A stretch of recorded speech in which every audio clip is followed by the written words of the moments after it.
Hey. Hey. Welcome back to page 3. I'm Ellie. And I'm Sydney.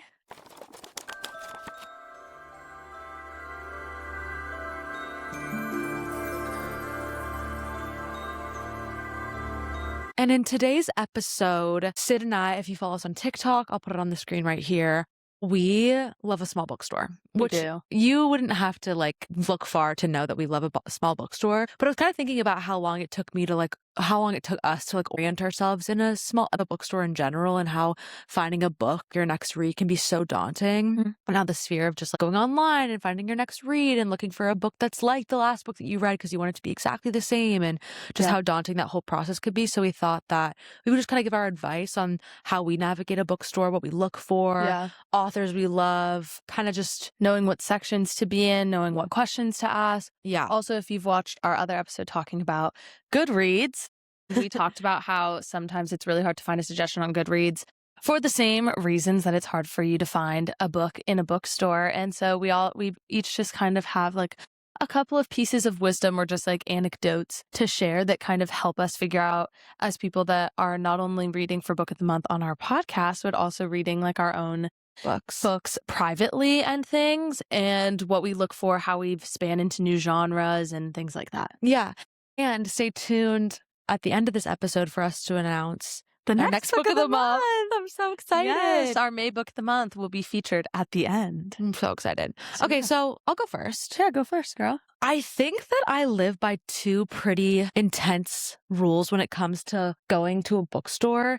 And I think that's don't always trust the back of the book, because the back of the book can sometimes be incredibly misleading. I agree. If you've been following us for Book of the Month, Cat About Town is a great example of this, I think. Yeah.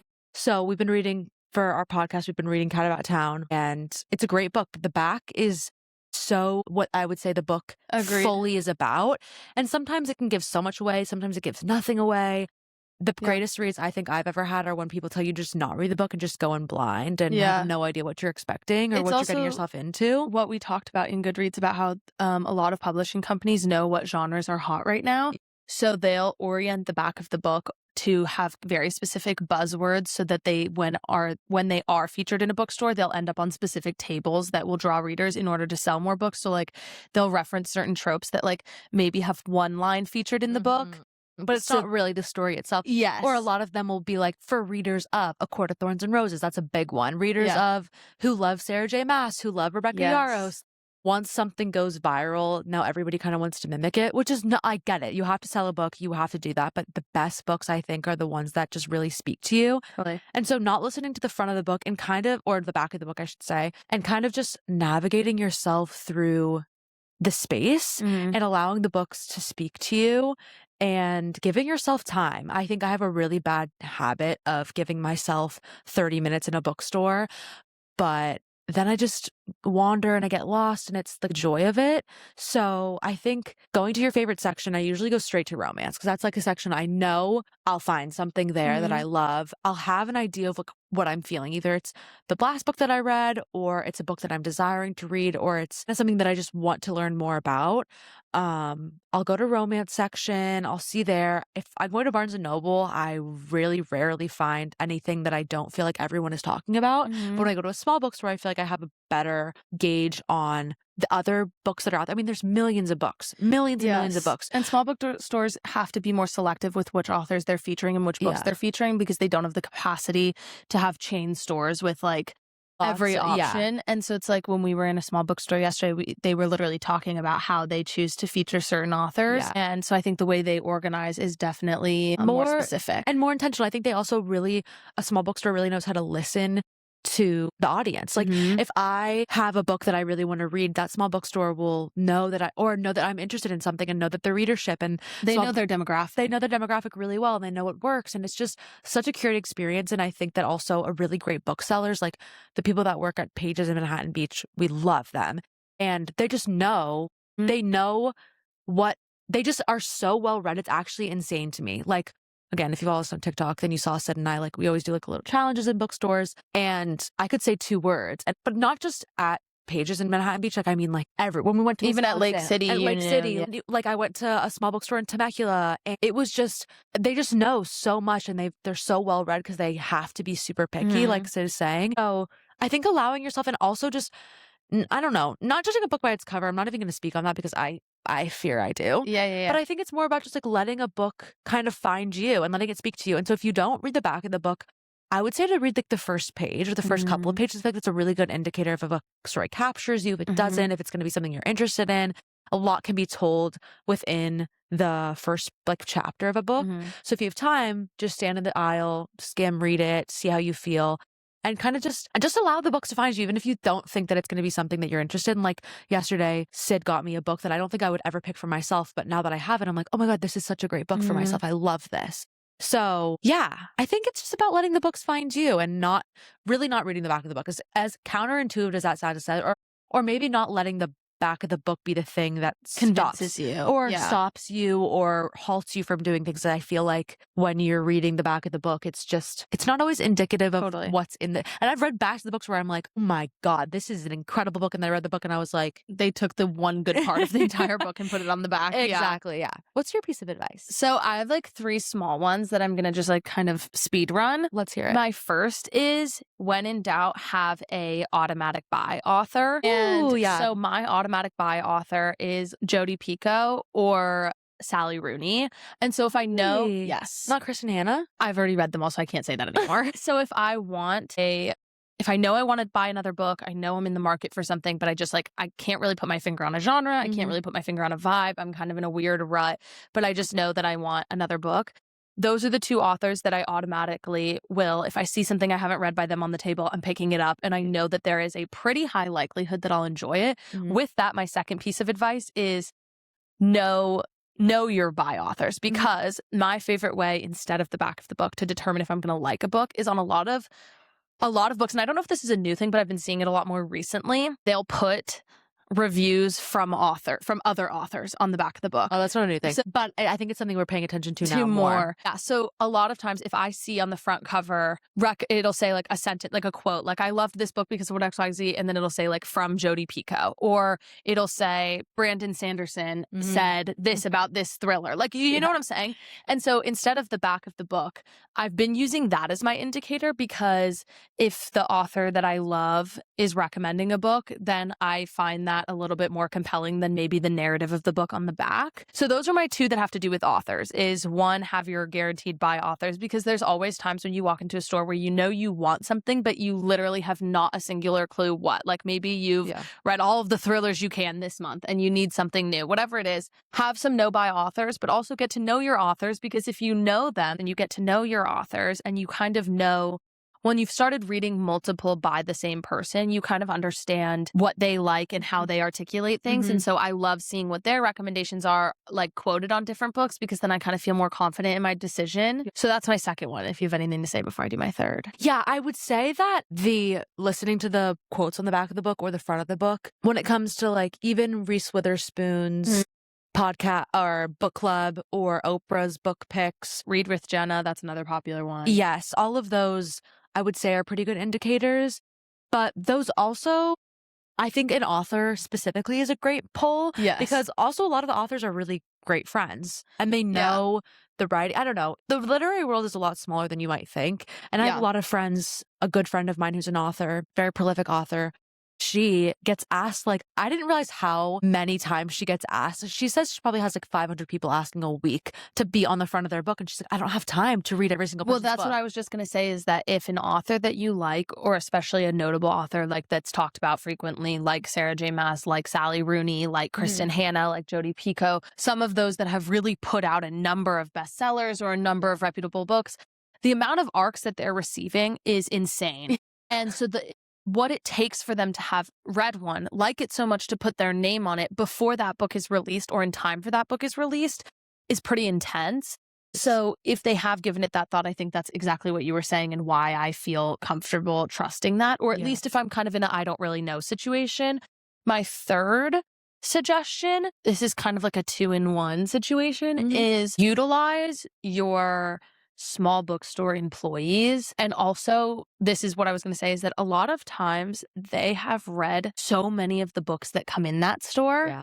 And it's also their job. They want to help you, and they're the ones organizing those tables. So obviously, yes, the tables say fiction, they say new, best-selling, they say whatever. The ones that are in the front, the ones that they want you to grab, they're organizing that. They're placing that for a reason. A lot of small bookstores like Lake City, like Pages, and a few others that I've been to will have little cards of recommendations by the employees that say why they liked it under a book. And so, for example, yesterday when we were shopping, I said, like, Ellie wants this vibe. And one of the employees knew about 7 books that I had never heard of and had such a great way of explaining them to me that I didn't even read the back of the book before I said I will be purchasing that. Exactly. Which is also, I feel like sometimes a person that's read the book rather than the person that's selling the book, not selling as in working at the bookstore, selling as in the publishers, have a better way of captivating an audience and knowing how to hit you and tell you the thing that is going to resonate with you in that book that you might not have expected initially. Totally. I completely agree. And also, like, the book, my local bookstore at home, Lake City, they have like the normal shelves where the books are stacked, like Dewey Decimal System as always, but then on top of it they have like little featured ones sitting there. And so, for example, I'll go in and I'll say, like, oh, have you read this? Do you know about this? And they'll be like, oh, like, I thought about this when it reminded me of this. You should try that. Or like, did you like this? And you should talk about that. And like, obviously, there's something wonderful about if a book is getting talked about all over the internet. Yeah, give a crack at it. Go for it. Totally. Like, we did ACOTAR. I did Fourth Wing. There's so many popular books that deserve the hype, that don't deserve the hype. Obviously, if you don't know what to do and say fuck our advice, pick up one that you know you've seen talked about that's sitting on the front table of the TikTok table or the bestsellers table or the new and notable table, whatever it is.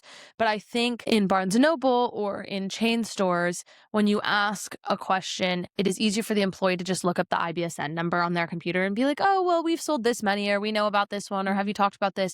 But if you're going to a small bookstore where they have very selective amounts of each book and very selective authors, they are so much more personal because they've read so many of them. Like in Pages, literally every shelf has probably 10 cards under it of books that were read by various employees. I think it can be really daunting to figure out what you want to read and what your next read should be. And there's Goodreads and there's Amazons and there's Barnes & Nobles and there's the internet and TikTok and Reddit. I was knees deep in Reddit the other day trying to find a book. And then I walked into my bookstore and I was like, I want this type of book. And they had 7 for me by the time I was done and ready to check out. And I don't know if you guys watched the episode where I was saying, like, oh, I want a book where it's like found family taking down the society, like that sort of thing. Well, you can't look that up and find that somewhere. Well, you can't. You can take that prompt to your small bookstore, though, because if you say that to somebody at Barnes & Noble, and this isn't even shade to Barnes & Noble. No, I love Barnes & Noble. I just subscribed my annual fee so I can get my $5 off every once in a while. Like, I love booksellers, but I think what you're going to for Barnes & Noble is very different than what you're going to for a small bookstore. For a small bookstore, I think you're trying to make connections.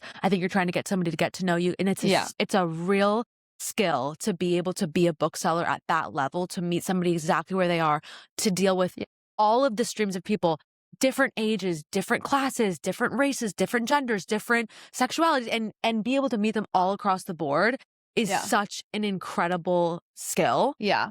And also small bookstores, the difference, as people that have spent our time in plenty of those and plenty of Barnes & Nobles, and we both use Kindle, and like we've been around the block, but something about a small bookstore is that they're not just trying to sell you a book, and it's not a free-for-all for you to go find what you necessarily are looking for. It's not a shopping spree.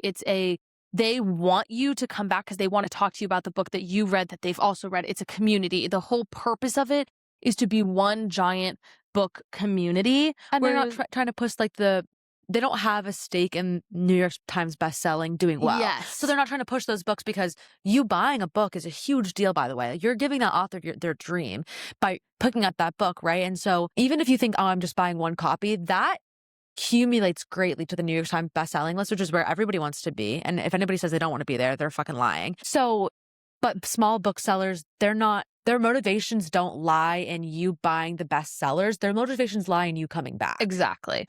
Also, not that if you're watching this podcast and you follow this podcast, then we know that you are not the audience that we need to convince to see a small bookstore. Yeah. So obviously, like, take that understanding, but mostly we just want to articulate that it is really hard to find your next book, as first world problem as that sounds. Yeah. It's also really hard to accumulate your taste and figure out what your taste is and do I want to try this? And if I'm really used to lit fic and I'm not super into contemporary romance, but I want to dip my toe in the water, how do I do that? And I think the answer to all of those questions is go to your small bookstore. Because they'll help you make it less scary. Because, Yes. for example, it loves literary fiction, and I've read a lot of literary fiction for school. So I think it's both I'm reading it for school. And so the things that you read for school they're teach you a lot, but they're not always For the enjoyment of reading. or for connecting to your own personal life. Totally. They're trying to teach you something about the world, not you, which is totally that both books are necessary.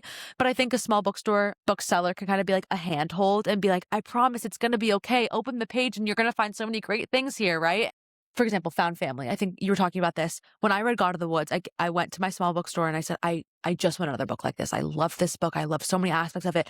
And you can take those aspects and it happened in a completely different circumstance, in a different place, like a far-flung life, which is one of the books that Syd bought yesterday. And that was a book club pick, and I'm going to read it too. But it's very similar to God of the Woods, and I wouldn't have expected that on my own. But the people that are selling the books know that because they've stepped into those worlds and they know what you're really looking for. And at the end of the day, I'm there for the characters, and I'm there for the character development and the emotional pull of things. I don't care how I get there. I know that there are people that are probably rolling their eyes being like, this is such a stupid problem. You're creating a problem where there is none. Sure. But the thing is that it really is that deep, because so much of who I am and who I've learned to be and how I treat people and how I navigate the world truly and utterly in the least performative, annoying way possible really is because of what I read each year as I got older and what I continue to read today.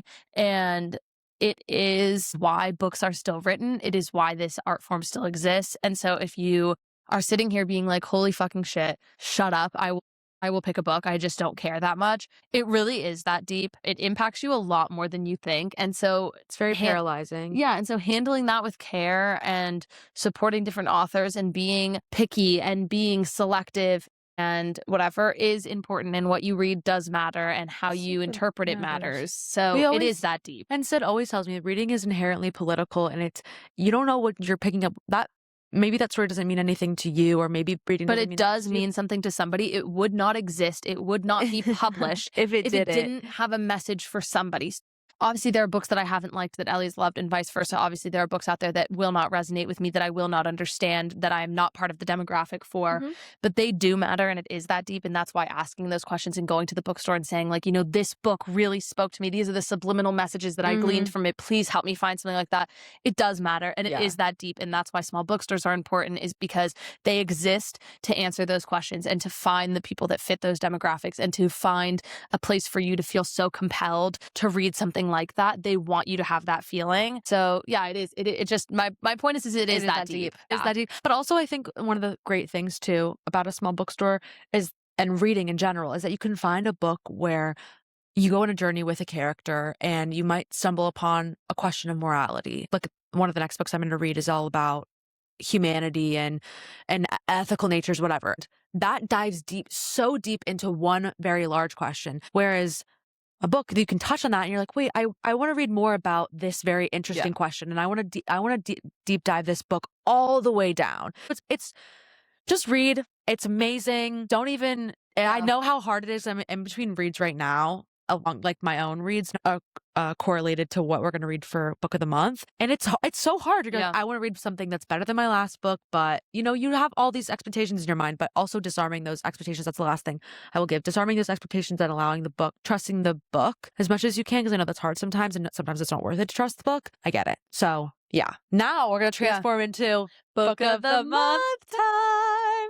It is the last week of April, so not only did we finish Cat About Town and have thoughts to share, but we also get to announce the most exciting part, which you're going to have to stick to the very end to hear about. But yeah, Cat About Town, last section. Obviously, pretty much all we have to talk about is the reveal, and then our last lingering thoughts. I finished it before Ellie, so I've been waiting for her to get to the reveal. And I've been intentionally, like, it was crazy because the other day we were getting food, because Syd's visiting right now, as you can tell, because she's here.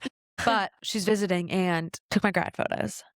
And we were talking, And we never talk about book of the like we really, unless we were filming, we never talk about book of the month. We save all of our opinions for when we're on camera. And we were talking about it yesterday because I was looking at Sid and I was like, wait, you really don't know who the killer is, right? Like I really don't know who the killer and I is. did not know until the very last page, and I wanted to know if you really like. Were you surprised? I was like, this is so random, but also it makes so much sense. But it was so good, right? Like, the way it circled all the way. So obviously, if you read and you got this far, you know that our little bakery donut shop woman is the killer. And she almost killed. I know, Maddie, and she almost killed Piper. Yeah. And she's like, I'm not a murderer. Hello? You've almost killed two more because people. she was in love with little old grandpa. I know. And then, okay, I have a lot of thoughts about that because I thought that him hanging out with, once again, I feel like the grandmother's the grandmother's death, I think she was dying for a little while, but I thought that the way that none of them really like sat with those emotions because it immediately went to the murder, which I get for the plot points. I understand why that had to happen because Maddie had to stick around and that's like why she had to stay.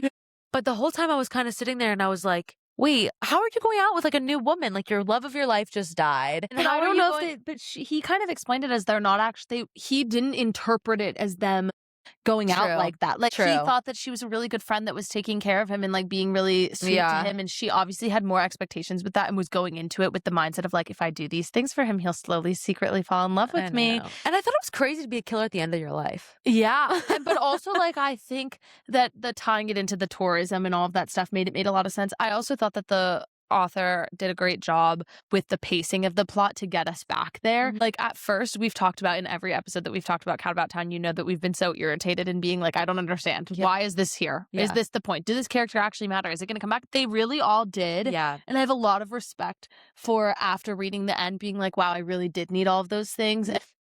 And she did such a great job distracting us while also not veering us totally off the road. Like there were distractions, but they weren't pointless. And I think it was about following a small town. Yeah. And let me live in that small town. I liked it. It was exactly the vibe we were looking for. Like we were totally looking for something not stupid, but like kind of mindless and kind of relaxing. And we wanted a mystery, but not something that felt like really scary and really gruesome, but instead something just cozy and a little whimsical. And I think it was just that. I think it really was. It was totally just that. Yeah, I really liked it. I have my suspicion that Leopard Man is the one that left the money. The money? For them to So it becomes the cafe because that's how they end. And I liked that she didn't pick a guy. I liked that it was just... Yeah, it wasn't a romance. It really was what it was supposed to be. Yeah, and it left you open-ended. You could watch her life. She was going to do what she was going to do. It was very light. There's also other books about this. I was going to say there is other ones. Maybe at some point, I think this could be a good palate cleanser. Like when we're reading really heavy stuff, we can